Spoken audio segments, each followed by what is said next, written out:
Tonight on Doctor's Diaries. With kids, it's always tougher. Nobody wants to see a 5-year-old or a 6-year-old hurt. Good. Okay, okay.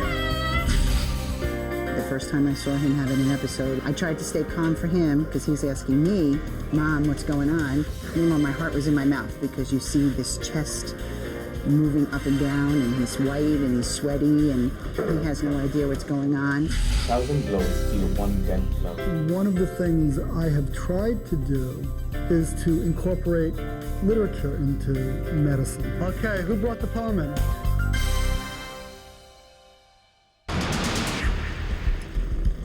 Okay, I got 2 customers for you. Okay, the first being an 8-year-old, Alex Ortega. Alex Ortega is rushed to Westchester Medical Center after he and his mother were in a head-on collision with another car. His mother, Luce, was driving the car when the accident happened. Okay, and I'm gonna bend. 2 orthopedic doctors assess her injuries. Her ankle is definitely broken and extremely painful, and she may have severe neck injuries as well. You gotta relax. Don't move. Okay, don't move. Alex sustained a broken wrist and a severe laceration to his lower lip. Bobby, I know. It's hard. In order to reset the fracture, they'll first need to start an intravenous line, but Alex is terrified. Don't move, Bobby. Oh, Alex, don't move. You can try, but don't move.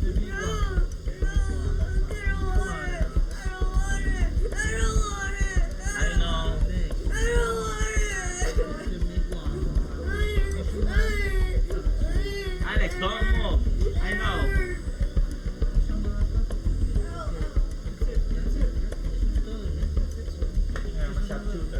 See, that's it. Done.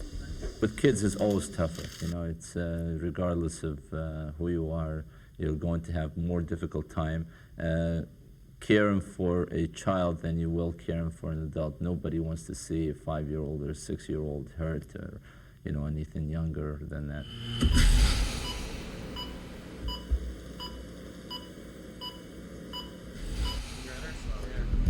As the orthopedist prepares to reset Luce's ankle, he prepares Luce for the pain.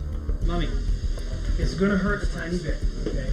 But I have to move your ankle or the kid won't be in a good position, okay? Have they given you any pain medicine at all?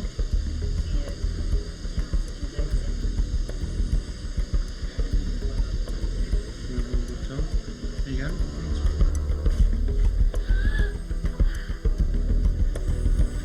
Mommy, you have to let your knee down. You have to let your knee down. Luce's pain is unbearable. The doctors needed to give her more pain medication in order to set her leg. Okay. I know, I'm sorry. The issue with her was pain control. She was in a lot of pain, and she had to have a closed reduction of that fracture. So that required a lot of pain medicine and a lot of tender love and care in the ER. How you doing, okay? Why are you crying?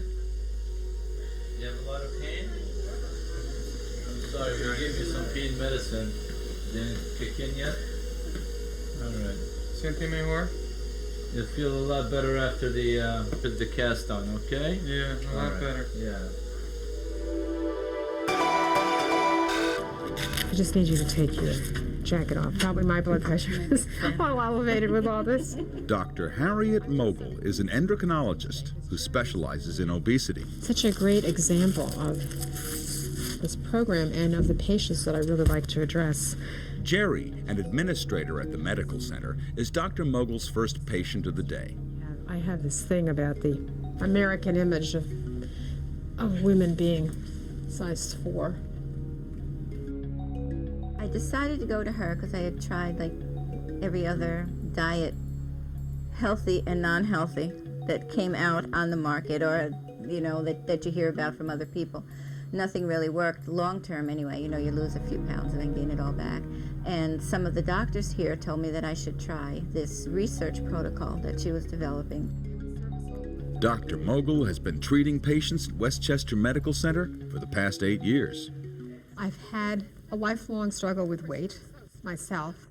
I grew up, as many of us did, with a genetic load for obesity and really without the ultra-thin body that's so popular. So I have a lot of empathy with my patients. They look at me sometimes and they can't understand how I can relate to what they are doing, but I've had to watch what I've eaten all my life.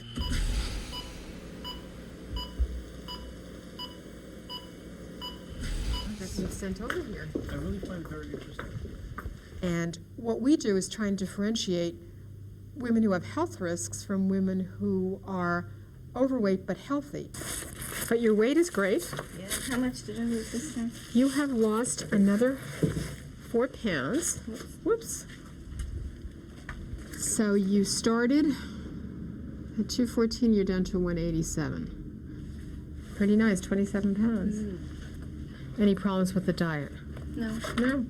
No, it's easy. Now I've lost like 35 pounds, and I do occasionally have a dessert or something, but it's not even once a week.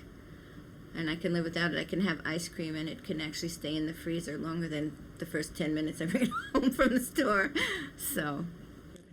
Dr. Mogul treats patients with hormonal weight and health issues, counseling them on their diet and medication. Well, are you getting a lot of compliments? Yes, I am. You should. I am, really. Yeah. People are really Dr. Peterson, I know, said he saw you in the hall and how great you were looking, and well, he recommended it. I hate to focus on just weight. It's really about health, and these patients feel better, and they have really managed to change their lives and their lifestyles in such a way that they become an example to other members of their family and to friends. And so typically these patients will be referred to me by friends. It may be a little premature, but we could talk a little bit about goal weights. What kind of, because I think it's always good to establish the short term and the long term. What kinds of goal weights? Where long do you, term, long I term. think maybe another 60 pounds. No. No. We try and encourage them as part of this process to have realistic weight guidelines and to try and educate them about the impossibility of getting down to be a size 7, even if they were a size 7 when they were 14.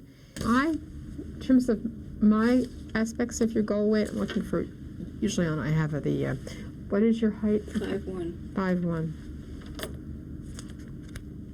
So I think 140 would be a great goal weight. I mean, that's still another significant number of pounds, but you're doing it gradually, you're feeling well. I mean, that's really the goal. I tried the Hollywood Diet, Diet Center, Weight Watchers, diet pills. I did that fen thing before everybody found out it was so dangerous. Over-the-counter diet pills, Slim Fast, Atkins, everything. I can't even think of some of the others.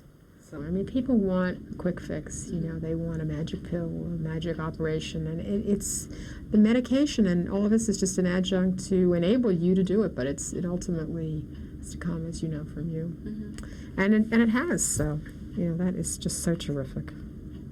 I don't feel hungry.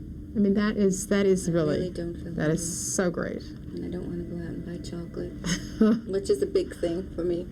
Well, I just rejoice in your success. I really enjoy it. She has lost close to 40 pounds. She's a terrific patient, and she's, I think, a great example of what we're doing, and also a great example of how women can be moderately overweight and still look terrific and feel terrific. And she's lost a lot of weight, but she's got a great attitude about this. A godsend for me. And her research has been wonderful for me because, like I said, it's a program I can follow. It's painless for me, and it's working, and it's wonderful. It might be slower than some things, but it's permanent.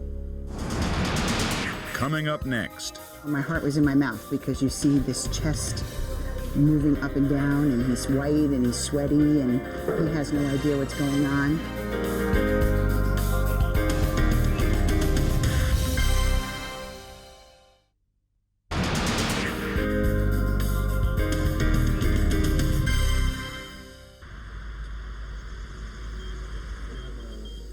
Several hours have passed since Alex was first rushed to Westchester Medical Center after he and his mother were in a car accident.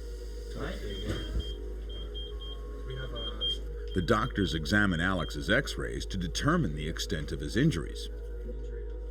Okay, there's an impacted fracture of his big bone in the arm, in the forearm, that's called the radius, right? And the ulna, which is the smaller bone, the thinner bone of the two. And that's the fracture of both the radius and the ulna is called the Colles fracture. And orthopedics will have to put him in a cast. As Luz's pain medication begins to take effect, the orthopedist quickly casts her leg. You'll feel much better in just a minute. You're doing excellent. You're very brave. She may be wearing this cast for the next 6 to 8 weeks.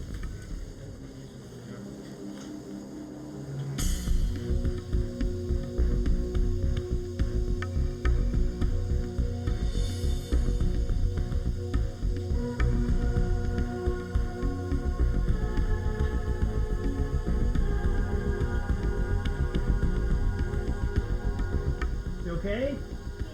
Good. Good. Should be warm. Good. Good enough for you? Move your toe. Can you move this? Can you move your feet? Good. Sometimes the soft tissue is actually... Luz's ankle is stabilized, but the doctors are concerned that she still may have neck injuries. And should have a CAT scan to be further evaluated. We need to see all 7 cervical spine vertebra and also the first T-spine vertebra. And all the bones appear to be fine, the soft tissues appear to be fine. Luz was lucky. The doctors didn't find any significant injuries to her head and neck. And despite her own pain, she insists on being wheeled into the same room as her son while they reset his broken wrist. He's going to be in a lot of pain, so we got to give him some pain medicine to make him go to sleep a little bit, okay? It was a great idea to keep both the mother and the child in the same room, just so we can always keep the child aware that his mom is there. She is hurt too, but she is just basically there for him. She's in the same room as he is, so he doesn't get too scared. Put you to sleep. You won't even feel it. You know what? You have a favorite place you like to go? Have you been to Disneyland? Not yet. Oh, you can dream about going to Disneyland. Now you can see Mickey Mouse. I'm ready.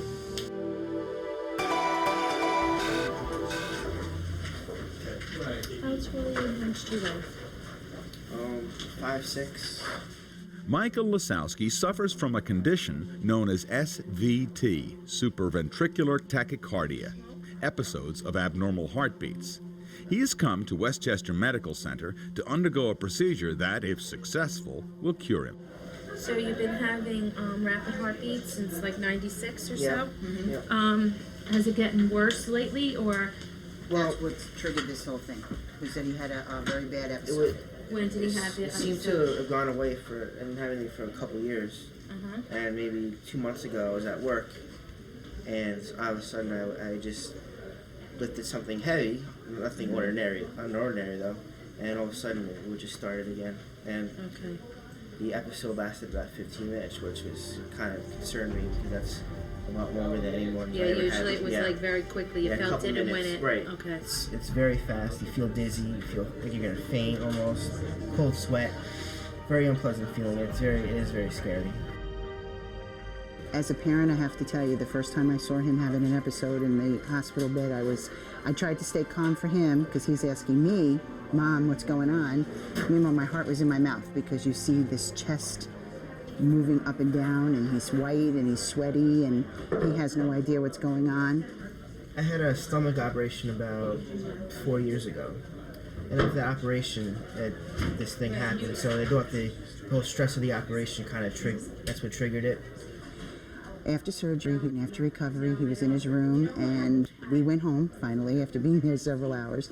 And they called us in the morning at 2:30 and said, "You need to come back. Michael's having a problem with his heart."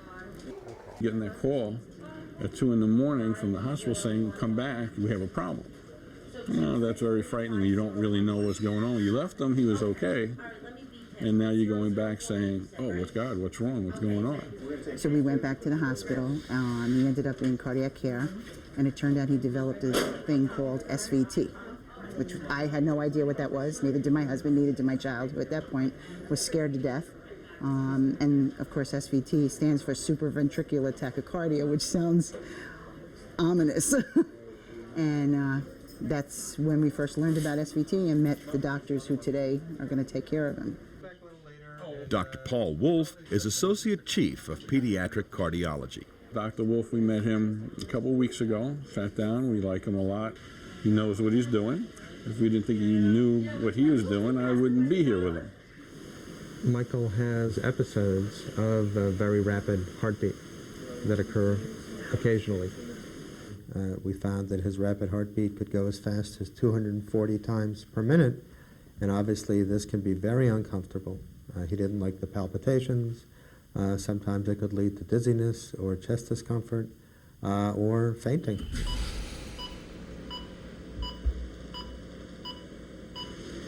So the goal of our procedure is to find the electrical tissue that is responsible for the rapid heartbeat, and then actually destroy it so that his rapid heartbeat cannot happen again. It's always in the back of your mind, really. After this last episode, 15 minutes is a long time. I don't have to worry about it later on in life, so I just don't have to worry about it ever again, really. I would like to see the problem solved. There's always a small percentage that the procedure will not work or they can't fix it. So that's my fear. Besides the normal fear of any surgery, that something could happen, and especially since he had a problem after surgery before. For more information, log on to our website. Coming up next, a broken wrist and a broken heart.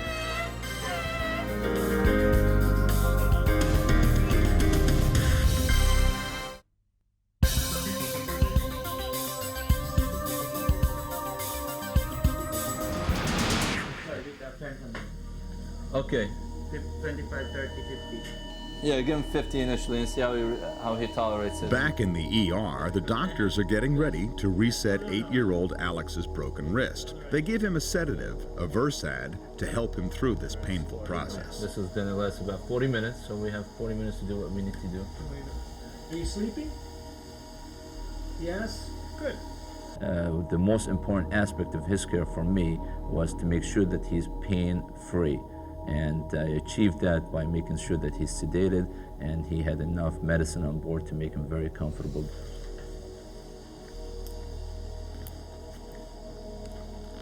Good. With reflex. Good. Nice sedation. Excellent work. Yeah. We recreate the injury. Now, he probably had his hand outstretched when he broke his wrist, so we recreate the mechanism of injury and basically try to bring the fracture site over. This is the big... The medication Alex is on doesn't block the pain, but he won't remember it when the drug wears off. Good. Okay. Okay, kiddo. Okay. Okay, you'll be fine. Okay, 1 milligram. Okay, you'll be okay. You won't remember, Mom. Don't worry. No, Mommy, he's not gonna remember this. That's okay. Okay. It really requires 2 people to do. So there were 2 orthopedic residents. One of them makes sure that the fracture remains stable after being reset, and the other one casts.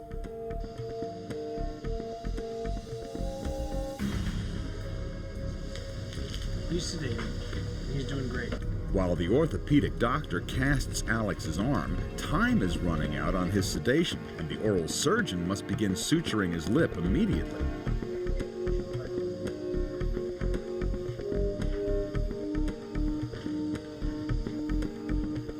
Alex has deep lacerations in his mouth from the impact of the airbag. The frenulum, a piece of skin between the gum and lower lip, is torn. beautiful thickness flap, you know.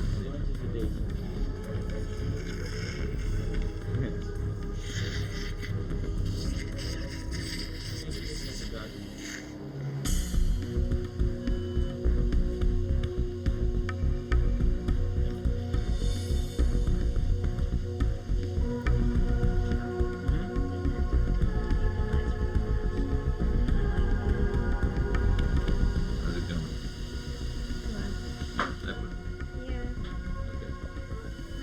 Okay, he's waking up. They're all done? Yeah. Beautiful. Okay, Alex, don't move. You did very well, ma'am. Nice, good job. No crying, right? No crying.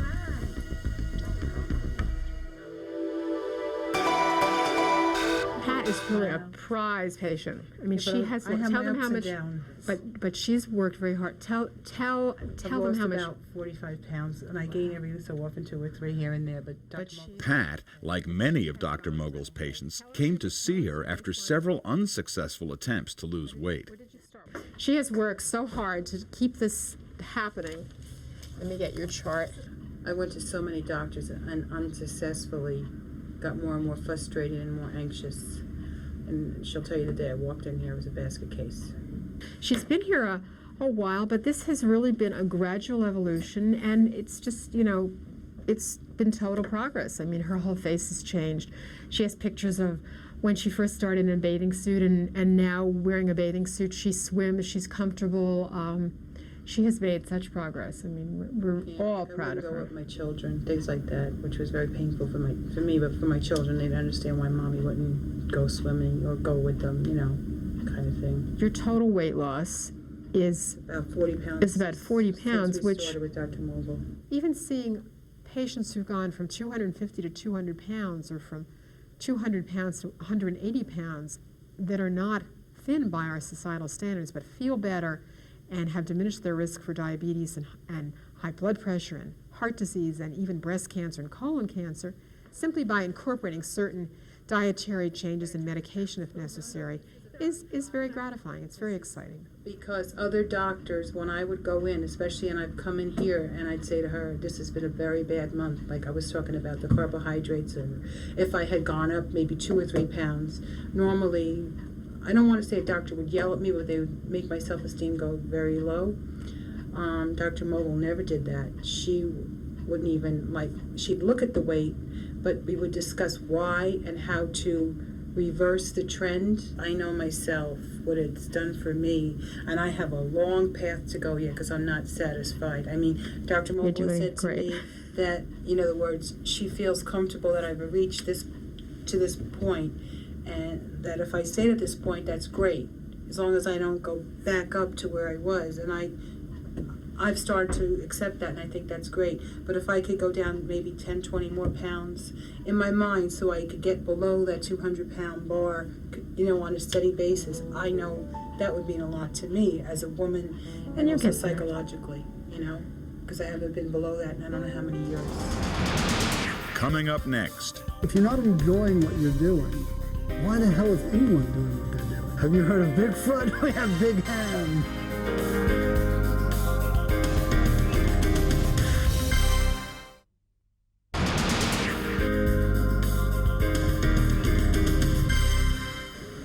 Remember, when we're done, the first thing you'll hear us telling you is that we're done. Because you won't even know that we've started.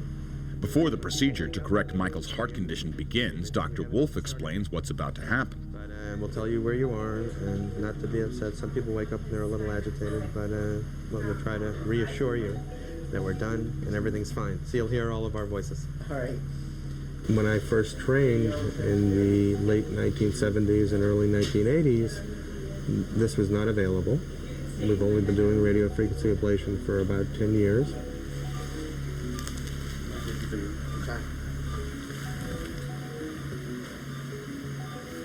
Good night, sir. I think I am off to sleepland, so I will say goodbye, and I'll see you in a couple hours. Okay. Say hello to Brittany for me. I will.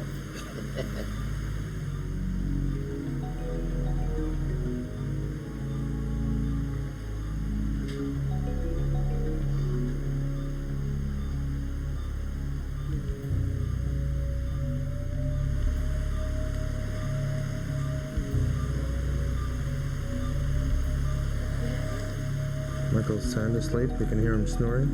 So the anesthesiologist has to keep his head in the position so he doesn't snore and interfere with moving air in and out.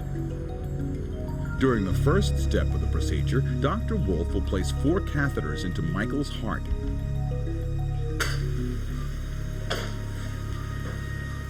Now we're at the level of the heart and inserting the catheters in. You can see the catheters in the heart, and then this one will go in the right-sided filling chamber.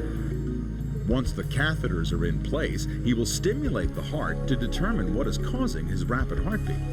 It's very important that we be able to start up the rapid heartbeat so that we know what his mechanism is of his rapid heartbeat in order to then decide how to eradicate it.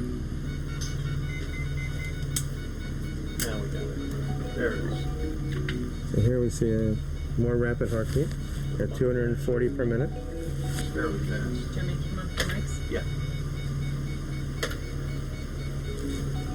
So now we've diagnosed the rapid heartbeat. We know what the mechanism is, and we know where to approach it to eliminate it.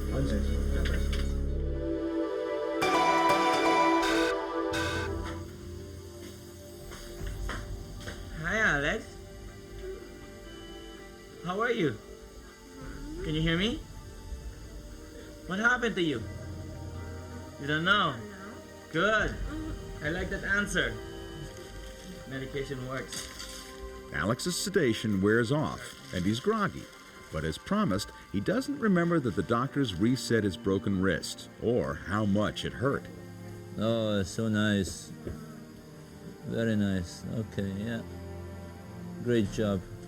Alex will do very well with his cast, with his wrist fracture. He'll do very well. Kids tend to heal very well with these types of fractures, about 6 to 8 weeks with no permanent complications. She basically had a fracture of her ankle. It's very stable, does not require any surgery. It's been casted by orthopedics, and she's gonna need to have follow-up by orthopedics as an outpatient. She'll probably have the cast on for 6 to 8 weeks, and we'll send her home on pain medicine and crutches. Alex is gonna need a sling, follow-up with orthopedics, follow-up with oral surgery, and otherwise nothing to worry about. Okay? We'll sign off tonight, and we'll see you next week.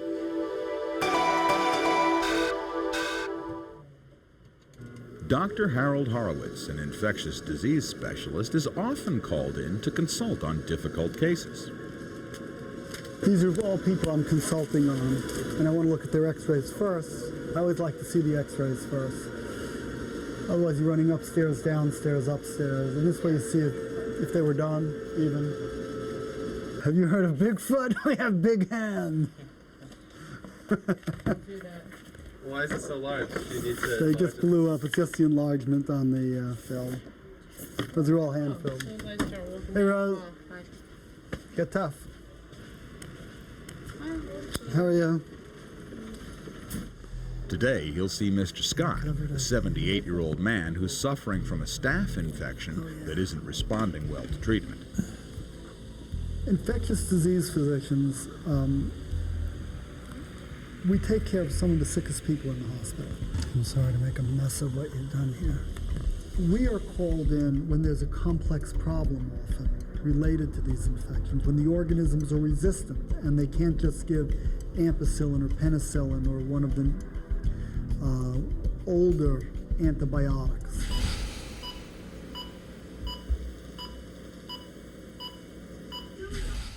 You have no allergies that you know of? No. You don't smoke anymore? No. You don't drink much, social a little bit? You never, I hate to ask you this, it's the year 2000. If I didn't ask you this, I would be neglectful. You haven't shot drugs? Oh, no. No, I don't think so. Have you ever had exposure to tuberculosis or known tuberculosis? Not that I know. Okay. And same thing, no herpes, gonorrhea, syphilis, stuff like that? No, You spend much time outside of the country? not much. Now, let me ask you this.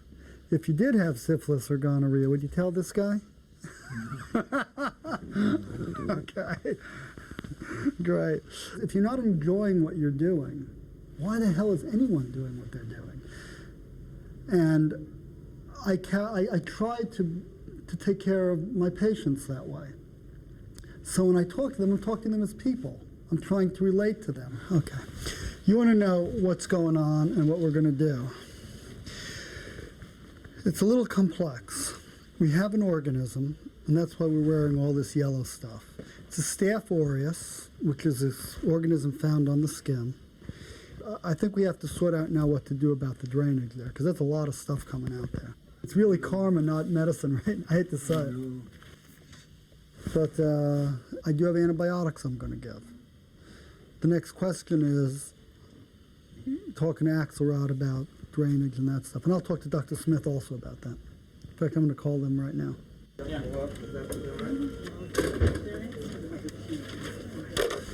I'm going to call the resident and see if I can get a hold of these other characters. You know, one of the interesting things about consulting, people don't necessarily have to listen to you. Sometimes it's a matter of discussion to determine what the plan of action is going to be. What's going on with Scott? Not much. He's going to have his wound debrided. It is. It needs to be. It's pus is pouring. It hit that little pinhole, and we'll see how deep it is. Then. Exactly. And we'll decide. He's going to be down in C when you see him again. Now, when you're doing a consultation, you're giving an opinion. If it's on someone else's patients, they may or may not follow your advice. Are you going to open them that much? Or you really are doing a wide debridement? Is it still stable, the sternum? Or? Yeah, but the wire's going to come out. It's going to be open. It's not going to be. It's not. It's going to be. Beautiful. Okay, I didn't want to say too much. You know, No, think about opening it because they hadn't opened it yet. Okay, I'm going to go say hi. Okay, very good. Thank you. Coming up next. So it's a matter of 5 or 10 millimeters between success, failure, or a complication with a pacemaker. So it is somewhat walking a tightrope at times.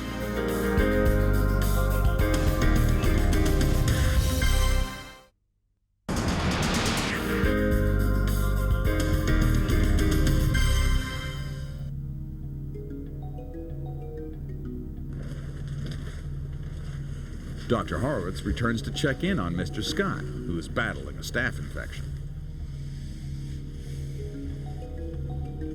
Hi. Oh boy. How you feeling? All right, I guess. You talked to Dr. Fleischer? Yeah. Yeah, I think they're going to open it up a bit, huh? Yeah, they're going in. Yeah, dig it out. Yeah, I think they've got it. For your sake, you'll be out of here quicker doing that than if they just let it sit. That's what How you feeling otherwise? I wonder how you guys feel about it. No, I discussed it with them, and that was my opinion as well when I first saw you. And I think I told you that yesterday, that I felt that.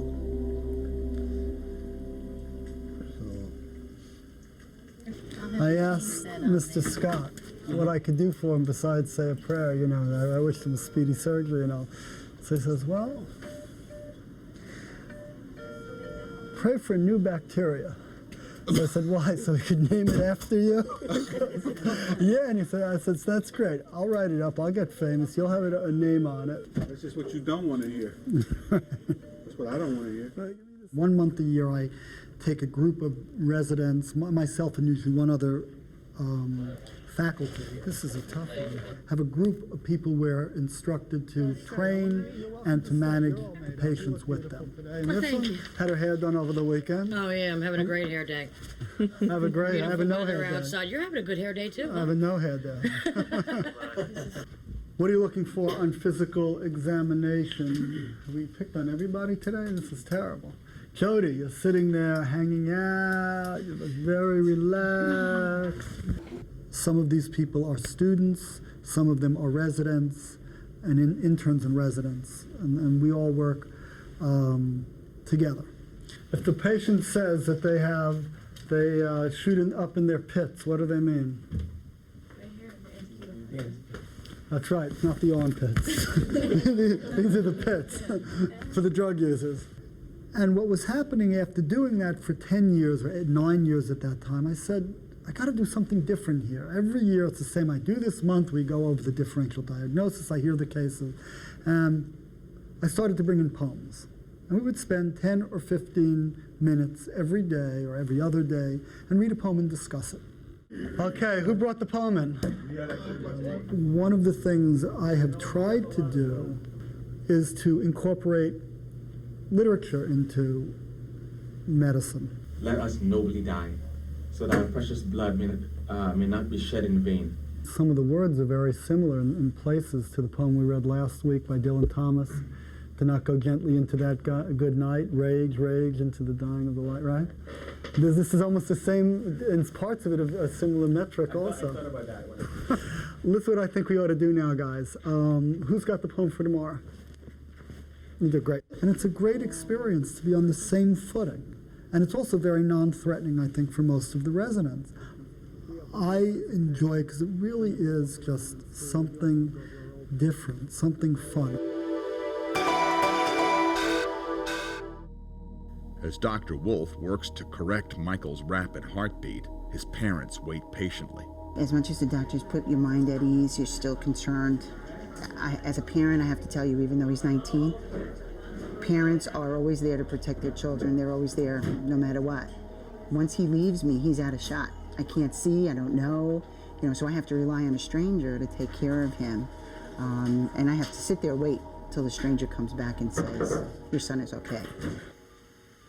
Now, a specially powered radio frequency catheter will destroy the electrical pathway in Michael's heart that has been triggering his rapid heartbeat. Now, why don't you hold it there? Let's give a burn here. You're not near your hiss. Dr. Carmine Sorbera assists Dr. Wolf by reading the electrical tracings, while Dr. Wolf manipulates the catheters. So it's a matter of 5 or 10 millimeters between success, failure, or a complication with a pacemaker. So it is somewhat walking a tightrope at times. When I first started doing electrophysiology, we were able to treat this with medication ineffectively. Now with ablation, we can eliminate the need for medication and also cure the problem. Catheter position stable. So we gave 2 minutes of radiofrequency ablation current. We got good junctional rhythm. Now we're seeing if we still have evidence of the slow pathway. They will stimulate the heart one more time to make sure the rapid heartbeat does not start again. Okay, we do not have our incremental jump anymore at 400. We are unable to start up his rapid heartbeat. We see no evidence of the slow pathway. That was the alternate pathway within the center of the heart. So we are finished.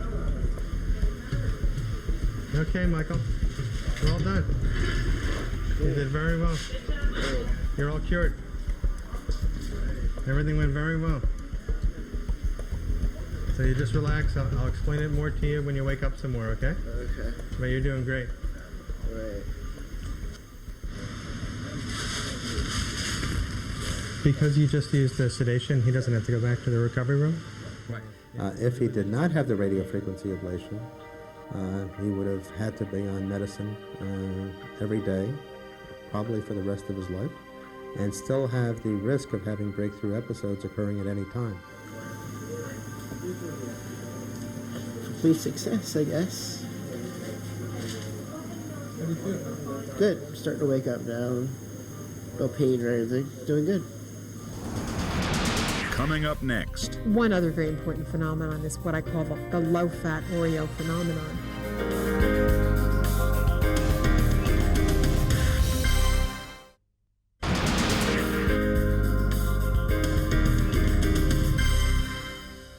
There are two. I don't understand. Well, tell me what you had for. Tell me what are you eating? I want you to keep. You did really well with those eating records.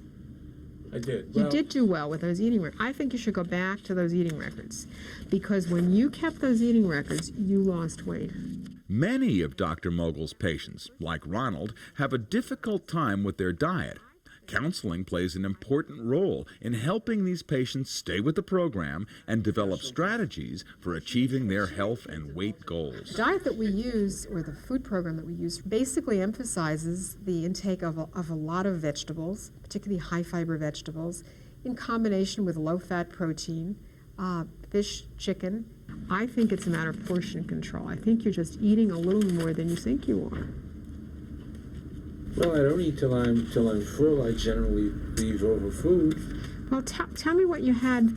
Well, today I ate out. I had a glass of tomato juice. I had London broil, I had 1 slice of bread, and a minuscule portion of mashed potatoes, you know, the little dish they give you, and I think I had maybe a half of that. And then I had lemon meringue pie. However, I didn't eat the crust. But you had the sugar in the lemon meringue. Do you know how much sugar they put in meringue? I've always been interested in obesity. I have a lifelong personal and professional interest. In my senior year of medical school, we had a metabolic research ward, and I was able to do a 6-month elective where we actually were treating patients with obesity. And at that time, I felt, you know, we really know very little about fat cells. We knew a lot about the parathyroid and thyroid gland, but very little about the endocrinology and fat metabolism. That was sort of in its infancy. So I've been interested professionally in obesity and in aspects of eating from the time I had my tonsils out and gained weight when I was 5. But that's why you need to keep these eating records. Well, I'd asked for coconut custard. No, well, that would have been better. Well, yeah, I know, it's just the custard. But I appreciate your honesty. But you know, in your heart of hearts, that when you kept eating records, you lost weight. You know, you're one of my most intelligent pharmacist patients. You know, I know you want to do this. It's a little bird telling you I should do this. No, it's or vanity. Do you? It's vanity. It's vanity. Well, we need to capture that vanity. One other very important phenomenon is what I call the low-fat Oreo phenomenon. And I think we really created a problem a decade ago by focusing on fat and fat content as opposed to total caloric content of our intake. And what happens is the idea that, well, it's just a low-fat Oreo, so I can eat a whole box of them. And people who overeat, a small percentage at least of people who overeat, do have addictive personalities. And so we have just sort of unmasked this addiction by saying it's really okay, it's all about fat. Let's figure out what you like to eat for lunch. I think, first of all, at this point, you should not go to Chinese. What other kinds of restaurants do you like? Indian food? Indian food, that's a good idea. I mean, the Indian chicken is fantastic. The tandoori? The tandoori chicken is Okay. terrific. So you can do this. You have done this. Very good. And I'm quite serious. Get rid of those sweaters. That's why I wear them. I know. I've been there, done that. You're one of my best patients. See you in 4 weeks. A successful one, are we? Yes, you are. Yes, you are. I mean, that's behavior modification is very, very important. For more information, log on to our website. It's a few hours after Michael's successful procedure to destroy the electrical pathway that was overstimulating his heart. I'm gonna go talk to the parents and I'll be right back. So here's the star patient right here. Well done, huh? So he has to lie in bed for 4 hours from when I took the catheters out, which is about 2:30. You'll get an aspirin before you leave, and also a little heparin, which is a blood thinner. You'll keep the bandages on overnight. Yes. I like to sleep on my stomach a lot. No problem. No, should be fine. Just keep the big bandages on tonight. And then I would see you again in about a month. Terrific. How'd you all feel when you got the Oh no, I was glad. I was a little concerned that watching the time, I'm like, oh gosh, I hope he was able to get into his episode so that we could find it. But that was good. He went right into it. And you did that little trick of 240 beats is pretty high there, kiddo. It's pretty high. Do you remember anything? Yeah, I remember parts a little bit. I remember waking up at the end when they were trying to see if I would go back into it, but I wouldn't. I remember that part. I don't remember the actual. You never remember the I don't remember the actual episode part. No. That's good. Yeah. Michael had an excellent result. There is a small chance of recurrence, but the incidence of recurrence with Michael's particular problem is only 1 or 2% over the course of the 10 years that the procedure has been done. Bye, Michael. Bye-bye. Good seeing you. Good luck, all right? Okay. It's amazing, you wake up, you come here, and before you know it, you're in the hospital gown. Next thing you know, you're in that room with all kinds of stuff on you, everybody around you saying this and that. And next thing you know, I'm in here sleeping, eating, and next thing I know, I'm here, and I'm ready to leave.